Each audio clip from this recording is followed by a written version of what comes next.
My name is Gilda, and I've never attracted attention to myself in my 25 years.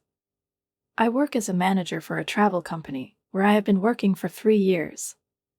My apartment is small but comfortable, and is located just a few minutes' walk from the office.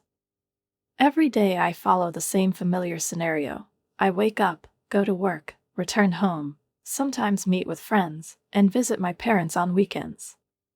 Some might call my life boring, but I prefer to think that I'm just uncomfortable around large crowds of people, which is why you'll never find me at noisy parties or crowded events. I like my quiet and cozy corner of the world. Thanks to my sister Sarah, although she is a completely different story. Since childhood, she has been the center of the family's attention while I have been hiding in the back row at school meetings. She's shown on stage in every school production, and I silently did my homework, sitting somewhere in the corner. She ran for class president, and of course she won. "Sarah, dear, you were great in the school play," Mom exclaimed, barely holding back tears of delight. And then her gaze invariably turned to me, gently but inexorably conveying disappointment. "Gilda, why don't you try it next time? It would be nice if you could participate, as your sister." I just shrugged my shoulders and went to my room, knowing that they would never understand. I was quite pleased with myself. But the comparisons didn't stop.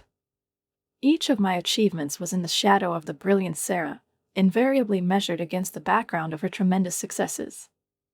When we went to college, Sarah reached a new level. Formally, she studied to be a teacher, but by the second year she began working as a model. She walked the catwalk, appeared on the pages of local fashion magazines. After graduation, she didn't even think about using her specialty. Her modeling career was already on the rise. And then Elvis came into her life. She met him at one of the fashion shows. He comes from a wealthy family, has a luxurious appearance, an expensive car and, of course, connections. Soon, family dinners turned into the Sarah and Elvis show. "You won't believe what Elvis gave me," she began with fierce joy. And Mom and Dad hung on her every word. One Sunday it was a diamond necklace, the next it was a brand new iPhone, then a designer handbag that cost more than my monthly rent. And his family has an amazing summer house. They're taking me there next weekend. His mother comes from an old Milanese family. Can you imagine? I sat quietly to the side, rolling the peas on my plate, and retreated back into the shadows. Last week, I received my first promotion. Now I am a senior manager, with a good raise and new responsibilities. One day I tried to share this news, but the conversation turned smoothly towards Sarah again, because her stories were always more interesting. It was another Saturday, and I made my way to my parents' house as usual. The morning air was fresh, birds were chirping in the leaves, but as I approached the porch, I heard an enthusiastic squeal from inside. I didn't have time to insert the key into the keyhole, as the door burst open with force, and Sarah flew out like a whirlwind. Her eyes were shining and her face was flushed with excitement. "Gilda." Choking with emotion, she exclaimed, holding out her left hand to me. A huge diamond ring sparkled on her finger, catching the sun's rays and sprinkling a scattering of glare on the walls. "He proposed." Sarah squealed, spinning in place. "Elvis asked me to marry him." Mom and Dad came out of the kitchen right behind her, beaming with joy. Mom was dabbing her eyes with a paper napkin, mascara was slightly smudged from happy tears, and Dad was hugging Sarah by the shoulders, looking like he was about to burst with pride. "We're having an engagement party here." Sarah was barely catching her breath, her eyes were sparkling, and her voice was ringing with delight. "Elvis' parents will come with all their relatives, and it will be absolutely perfect." "Congratulations," I said, genuinely happy for her. "This is wonderful news." But Sarah wasn't listening anymore. She paced the living room, clutching her phone in her hand, her thoughts racing ahead of herself. "We need to make lists," she said hurriedly, without taking her eyes off the screen, where notes or a chat with someone important were probably open. "The venue has already been determined, obviously, but we need to know exactly who to invite. It must be impressive. What about Uncle Robert? Mom immediately intervened, slightly tilting her head to the side. He has a successful law firm now. Yes, it's perfect. Sarah nodded vigorously, writing something down in her notebook. And Cousin Emily? Dad suggested. She's that cardiology surgeon in Boston. Oh, right. Sarah snapped her fingers. And Professor Finoglio. You know, Dad's brother, who heads the chemistry department. They were huddled around a coffee table, bent over the pages of a notebook, enthusiastically listing more and more potential guests. I stood awkwardly by the door, still holding my purse, feeling like a piece of furniture that had been forgotten about. What about Aunt Martha? Dad suggested, looking up from the list. Sarah wrinkled her nose as if she smelled something unpleasant. The one who works at the supermarket. What is it? She asked, pursing her lips. No, of course not. We cannot allow the Alvise family to meet with such people. I blinked. Like that? It's supposed to be exclusive, Sarah continued, completely ignoring my question. Only successful relatives. They continued the list, methodically, without a shadow of a doubt, crossing out all those who did not meet their standards of success. Factory workers, school teachers, and store employees were all dismissed without hesitation, as if their existence had no effect on this perfect holiday. I couldn't help myself. Maybe I was just amused by all this absurdity, or maybe I wanted to see how they would react. I laughed softly. Well, in that case, I probably shouldn't expect an invitation, I said with a slight shrug. The manager of a travel company is unlikely to impress anyone. There was silence in the room. Sarah looked up from the list, her perfectly groomed eyebrows slightly furrowed in annoyance. She looked at me for a long time, as if she had just remembered that I existed. Well, she said slowly, choosing her words carefully. I guess you'll have to come. She paused, and I noticed the corners of her lips twitch. Alvise knows that I have a sister, she continued. And it would be strange if you weren't there. She went back to her list, this time without even looking at me. It would be awkward to explain your absence, she added casually, as if dropping an unnecessary remark. I felt like I'd been hit. No, not because of what she said. I expected something like that from her. But it was painful to watch Mom and Dad nod, as if it was the most natural thing in the world to invite their youngest daughter to her sister's engagement party, not because she was important, but just to preserve decency. The date was set in a few weeks, and before the celebration, I made the conscious decision to skip my usual visits to my parents. Every time I called, all I could hear was chaos in the background, Mom arguing with the catering, Dad discussing the choice of wines, and Sarah's voice rising above it all, commanding, like a conductor directing an orchestra. 3 weeks after the start of the preparation, my phone finally went silent. I glanced at the screen briefly, and Sarah's name flashed up in the incoming call list. It was the first time she called me since discussing the guest list. Hi, I said, holding the phone to my ear, wondering in advance what kind of criticism I was going to get this time. Finally. My sister didn't even bother to greet me. Today I finally got my dress. I was silent, waiting for him to continue. Custom made, she announced solemnly, after a dramatic pause. $5,000. I bit my lip. Alvise's mother went to the boutique with me, she added. She said I look like a princess. I made an evasive sound, something between, and oh, listen, but Sarah had already switched to her usual commanding tone, which I grew up with and which knew every corner of my mind. You need to buy yourself something decent, she said peremptorily. And I mean decent, not your usual thrift store look. My clothes are in perfect order, I began, but she didn't even let me finish. No, that's not true, she snapped. You look like a scarecrow most of the time. I don't want you to embarrass me at my engagement party. Buy something suitable. And for God's sake, do something with your hair for once." I didn't even have time to object, as she had already dropped the call. I stared at the phone screen, feeling the familiar mixture of pain and anger boil up inside, squeezing my chest.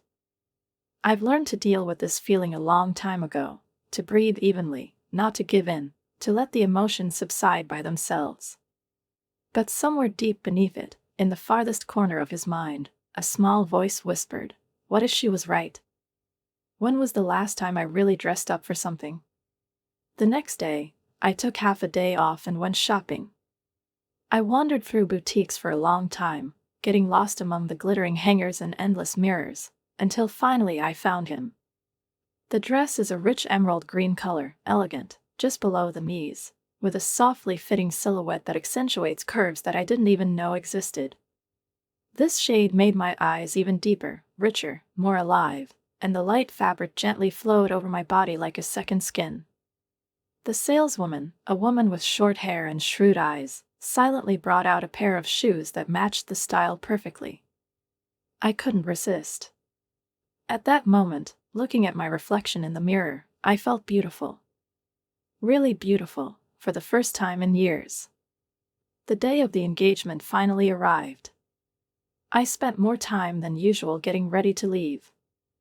I even splurged on a salon. The makeup artist did some magic, turning my hair into soft waves that gently framed my face, and light makeup made my skin look fresh and radiant. When I looked at myself in the mirror before going out, I saw a new vein. When I arrived at my parents' house, the place looked unrecognizable. Garlands twinkled on the trees, candles in glass vases decorated the path to the house, and the front yard was filled with expensive cars whose brands I didn't even recognize. There were a lot of guests inside.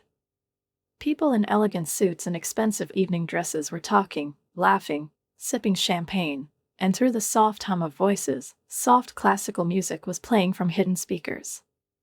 I looked around for familiar faces. Most of the guests were from Alvai's side, confident men with expensive watches and well-groomed women with impeccable hairstyles. Among all this luxury, I noticed only a few of our relatives, Uncle Robert, who recently expanded his law firm to 3 people, and cousins Vanny and Edwidge, one a cardiac surgeon, the other a professor. They were huddled near the chocolate fountain, looking like they'd rather be somewhere else. And then, to the accompaniment of enthusiastic cheers, Sarah made her exit. She sauntered down the stairs, graceful as a movie star, wearing a dress that probably cost more than my car. Snow-white silk flowed around her, lace gently hugged her shoulders, and a bracelet of pure diamonds glittered on her wrist. She was perfect. But as soon as she saw me, her perfectly made-up face twisted into a grimace. She strode toward me, her heels clicking on the wooden floor. "Really?" she hissed through clenched teeth, looking me up and down. "Is that what you decided to wear? You look like you're going to the mall, not an engagement party." I looked down at my emerald dress. The dress I was so sure of just an hour ago. I took a deep breath, preparing to respond, to defend my choice, but before I could say a word, a man's voice came from behind us, warm, confident, slightly mocking. "And here is my beautiful bride." I turned around and saw Alvise. He entered the room with his parents, moving with that light, slightly casual grace that only people used to being the center of attention have. His suit fit perfectly, the expensive fabric accentuated his height and figure, and he had a slight smile on his face, honed by years of socializing in high circles. Alvise's parents, an elegant middle-aged couple, looked as if they had just stepped out of the pages of a luxury magazine. And then something amazing happened. As soon as Alvise got closer, Sarah changed, instantly, as if someone had flipped a switch. Her face softened, her lips stretched into a flawless smile, and her voice became sweet as honey. "Darling," she cooed, wrapping her arms around his arm, "I've been waiting for you so much." She turned to me, and I almost gasped in surprise when I heard her next words. "I want to introduce you to someone very special." She looked straight into my eyes, not looking away, and then smiled radiantly. "This is my beloved sister Gilda. We're so close, aren't we, honey?" I had to restrain myself from looking back, checking to see if there was another load behind me. Alvi's parents smiled warmly, and his mother stepped closer, grabbing my hands as if I were her old friend. "We've heard so much about you, dear," she said kindly, looking at me with a friendly expression on her face. I seriously doubted that it was true. I managed to mumble something polite, catching a warning glance from my sister out of the corner of my eye, which made it clear: do not spoil this moment, be a shadow, be invisible. The hypocrisy of it all weighed on me so much that I barely restrained myself from screaming, but instead I just smiled and nodded, letting the small talk take its course. As the evening gathered momentum, the crowd grew thicker, the noise grew stronger, and the overall atmosphere became more suffocating. The constant chatter, the clink of glasses, the forced laughter at stories that weren't even close to funny overwhelmed my senses. I did my duty, showed up, smiled, nodded at the right moments, but now the only thing I wanted was to return home to my quiet apartment, to hide from the stormy evening full of pretense and pathos. I went to the drinks table, bypassing the champagne trays, and picked up a glass of pomegranate juice.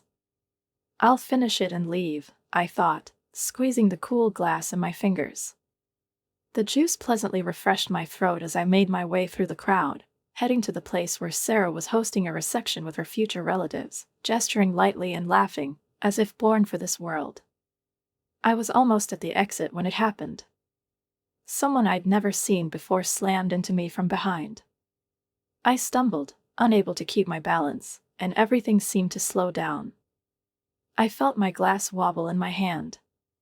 The pomegranate juice burst out of the glass walls in an elegant arc, floating through the air like some kind of scarlet comet rushing towards the most expensive target in the room. On Sarah's dress. Silence fell on the hall like broken glass. The red stain spread across the snow-white silk like a blooming flower, slowly spreading across the fabric, destroying perfection with a single movement. I froze in horror, watching as Sarah's face, which had been shining a second ago, now changed before my eyes. From shockingly pale, it turned into a furious red. "I'm so sorry," I stammered, reaching for a napkin, feeling panic fill my chest. "It was an accident." I didn't have time to finish the sentence. The slap came out of nowhere like a bolt of lightning, its crack echoing through the deafeningly quiet room. I jerked my head up from the blow. My cheek was burning. I blinked at my sister, who stood in front of me, shaking with rage, fists clenched and lips distorted in a scream. Tears streamed down her face, blurring the perfect makeup, leaving dark streaks on her cheeks, but it didn't matter. Her anger was stronger than anything else. "You clumsy cow. Stop it," she screamed, her voice cracking with hysteria. "You've ruined everything. Everything is as always." I took a step back, grabbing my purse, feeling like I wasn't breathing anymore. "Get out." Her voice cut through me like a blade. "Get out of this house. Right now." I looked desperately at my parents, hoping that they would intervene, say at least something. Mom caught my eye, and my hopes were dashed. Her face was hard, cold, as if carved out of stone. Her voice was trembling, not with sympathy, but with rage. "You've ruined everything." I turned to my father. But he didn't even look at me. He just stood there, looking down at his shoes as if they were the most interesting thing in the world. The silence in the room was deafening. I could only hear Sarah's ragged breathing and the quiet whispers of the guests, who, of course, were discussing me. My fingers gripped the strap of the bag so tightly that my knuckles turned white. I turned around and walked to the door, step by step, feeling as if I were walking through mud, as if my body had become heavy and unruly. Each pair of eyes followed me, piercing my silhouette like searchlights. I heard Alvi's mother say something worriedly, but I couldn't make out the words. The noise in my ears drowned out everything else. The road home was a blur. I didn't even remember stopping at traffic lights, turning around, or finding a parking space. As soon as I got to my door, I fumbled with the keys until they stopped slipping out of my fingers. I went inside. And only then, in the safety of my apartment, when no one saw me, when I was alone, when the door closed behind me, I broke down. I slid down the wall, clutching my knees with my fingers, and burst into tears. But these were not quiet, dignified tears. They were ugly, gasping sobs that shook your whole body, the ones that left you empty, the ones that made every cell ache. I was crying. Because of the humiliation. Because of the betrayal. Because of 25 years of disappointment. The next morning, I woke up with swollen eyes and a buzzing head, as if the night had burned out the last of my strength, leaving only an empty shell. When my phone rang, I automatically reached for it, and when I saw Sarah's number on the screen, a tiny spark of hope flared up in my chest. Maybe she calmed down. Maybe she's calling to apologize for hitting me in front of everyone. I should have known better. You stupid, worthless, she burst out with such fury that the air in the room seemed to tremble. A torrent of abuse descended on me, deafening, making the words acrid like acid, corroding me from the inside out. I took the phone away from my ear while she was pouring things into the phone that she would have been kicked out of her modeling job if clients had heard her speak. When she finally stopped, catching her breath, there was a fierce resentment in her voice. That dress cost $55,000, you clumsy idiot. She blurted out. And you're going to pay for it. I listened in silence, still stunned by the audacity of what was happening. Plus $5,000 for moral damages. Do you have any idea how humiliated I was? I sat there, stunned, feeling a dull rage rise in me. You want me to pay you $5,000 for moral damages, I repeated slowly, realizing how crazy that sounded. After you hit me in front of everyone? You ruined my engagement. She screamed so loudly that I instinctively pulled the phone away from my ear. I took a deep breath, squeezing my fingers around the phone until my knuckles turned white. I'll pay for the dress, I said, trying to control myself so as not to snap. That's fair enough. It was an accident, but I'll take responsibility. Plus $5,000. No. My voice rang with firmness, and I was surprised at it myself. Actually, you know what? I paused, realizing how strangely calm I felt. After you just talked to me, after you hit me in public, I won't pay for anything. I hadn't even hung up when the phone rang again. This time it's Mom's number. The screen flashed brightly, and I wondered if I should switch to voicemail. But I knew she would just keep calling until she got her way. I picked up the phone. Hi, I said in a tired, lifeless voice. Gilda. My mother's voice was sharp, jerky, the same as it was when I was a child, when I disappointed her. You need to pay your sister for the dress. And for the emotional suffering you caused her. I closed my eyes, pressing my fingers to my throbbing temples. You ruined her engagement. Mom, it was an accident, I could barely keep from screaming. Someone bumped into me, and in case you forgot, Sarah slapped me in front of everyone. Well, what did you expect? Mom sounded annoyed, as if I was saying the obvious thing. You ruined her $55,000 dress. You humiliated her at the engagement party in front of the entire Alvi's family. Do you have any idea how embarrassing that was for all of us? Something inside me snapped. For 25 years, I swallowed my feelings, accepted their attitude, and tried to be a good, understanding daughter. I'd been patient for 25 years. And that moment was the last straw. Was it awkward for you? My voice was shaking, but not from fear. What about how embarrassing it was for me to get slapped in front of a room full of strangers? How about how humiliating it is that my own parents sided with her after she attacked me? There was a pause on the other side of the line. But not that confused pause when a person realizes that he was wrong. It was the pause of a man who chooses the right words to finally finish off his interlocutor. Don't be dramatic. I took a deep breath. No, Mom.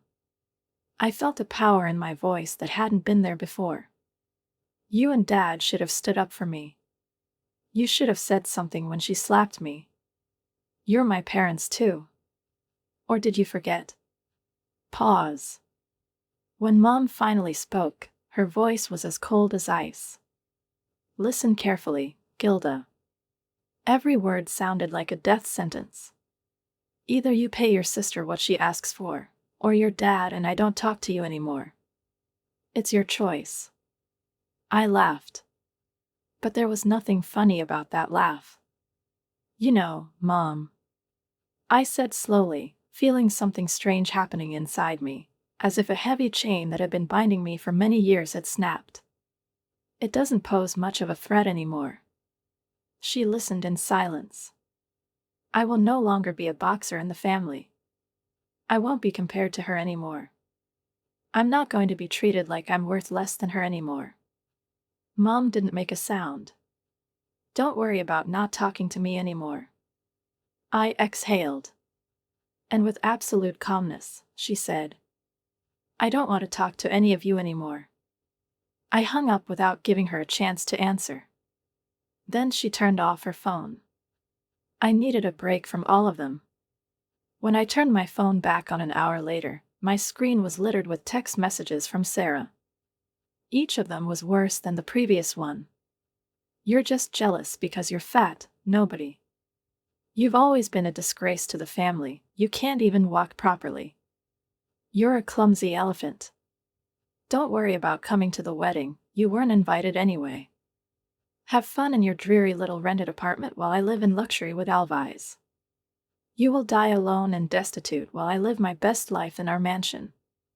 I read to the end, not knowing what to feel, anger, disgust, pain. But something inside me clicked. My sister's endless stream of boasting about her future rich life made me smile, but there was no joy in that smile. My fingers were already flying over the keyboard before I could stop myself. Do you mean the house that belongs to Alvise's parents? The one in which you will live as a guest? Silence. It only lasted a couple of seconds, but it felt like an eternity. And then my phone exploded with new messages. Do you think you're that smart? These old fools won't understand what's gotten into them. Alvise's parents are complete idiots. New money. I have no idea how to protect them. Give me 6 months and I'll make them eat out of my hands. A maximum of a year, and they will sign everything for me. I stared at the screen, feeling a dull dread spreading through my body. But she didn't stop. Alvise is even dumber than they are. He really believes that I'm in love with him. Can you imagine this boring, soft-hearted fool? But he's my ticket to a good life, so I'll play any role I need to. This was followed by a couple of laughing emojis, and then her tone changed again.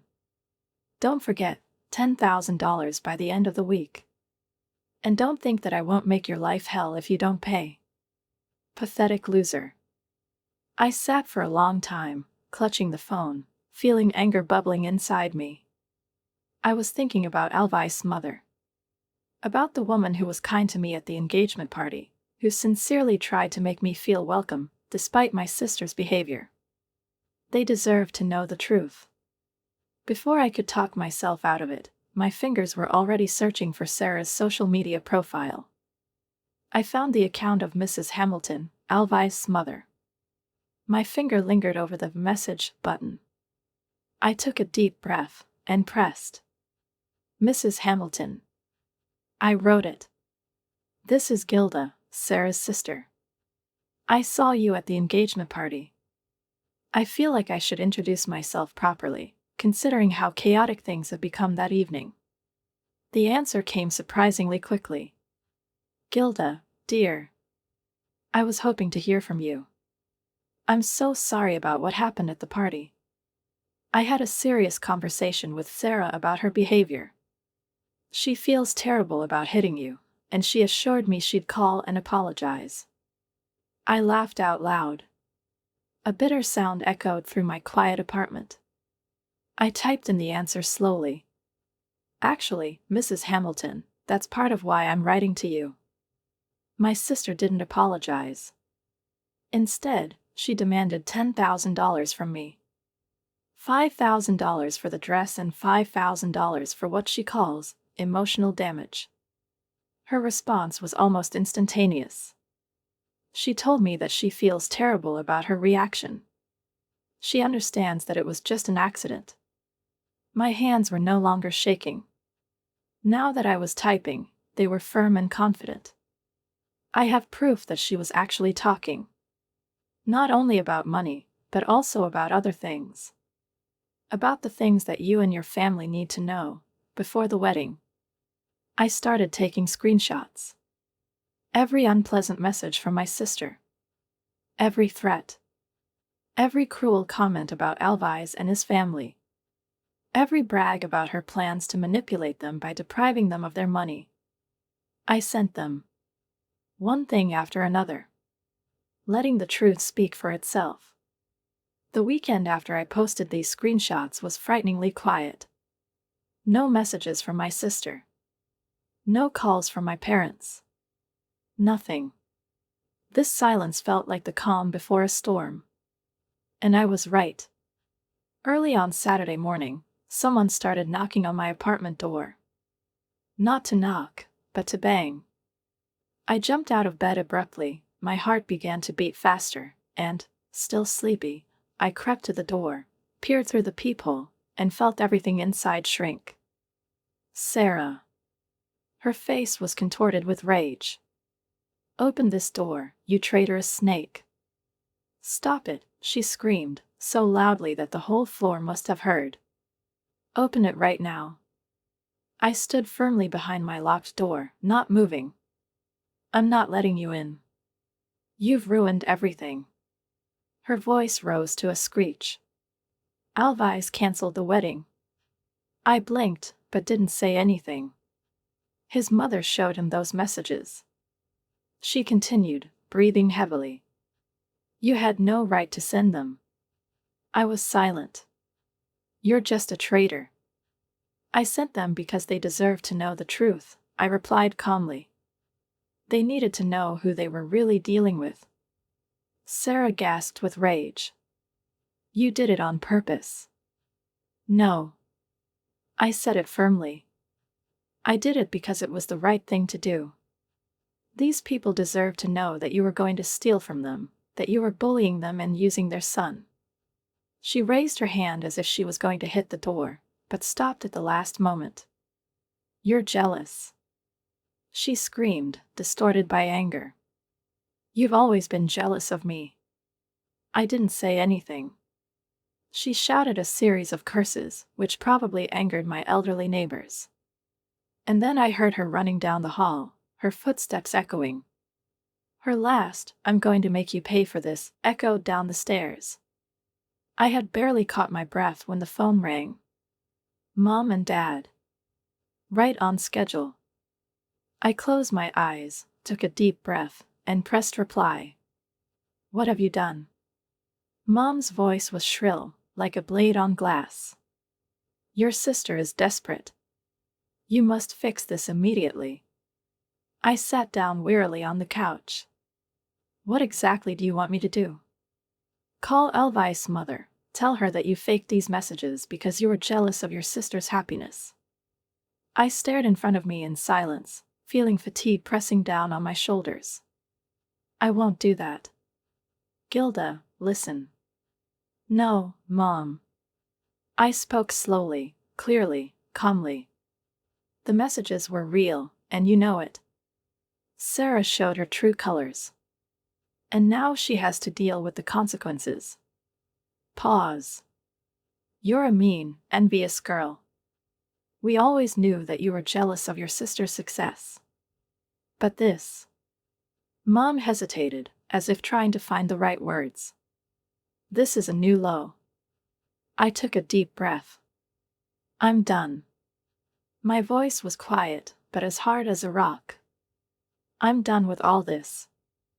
Don't call me anymore. I hung up the phone. And I blocked their numbers. Over the next few days, I learned from my cousin that Alvise had not only cancelled the wedding, but had also completely broken up with Sarah. His mother showed him everything. All the messages, all the insults, every mocking word she said about him and his family. Sarah was living with her parents now. She was crying. She told everyone who would listen that I had ruined her life out of jealousy. And my parents supported her version. In their story, I was a vengeful younger sister who couldn't stand Sarah's happiness. I've heard it so many times before. But now I didn't care. On Monday, I spent my lunch break looking through apartment listings in another part of the city. I found a good place to live, a little bigger than my current apartment, in an area that I've always liked. I thought I was going to be sad. But instead, I felt at peace. Some might call it revenge. But this is not the case. It was justice. As I was carrying the last box to my new apartment, I stopped for a second, taking in the space around me. Light walls. Large windows. Fresh air. Freedom. I knew I would sleep soundly that night. And every night after that. Because I chose self-respect. Instead of a toxic world. Write a comment on what you think about this story and don't forget to subscribe to the channel and like it. See you soon.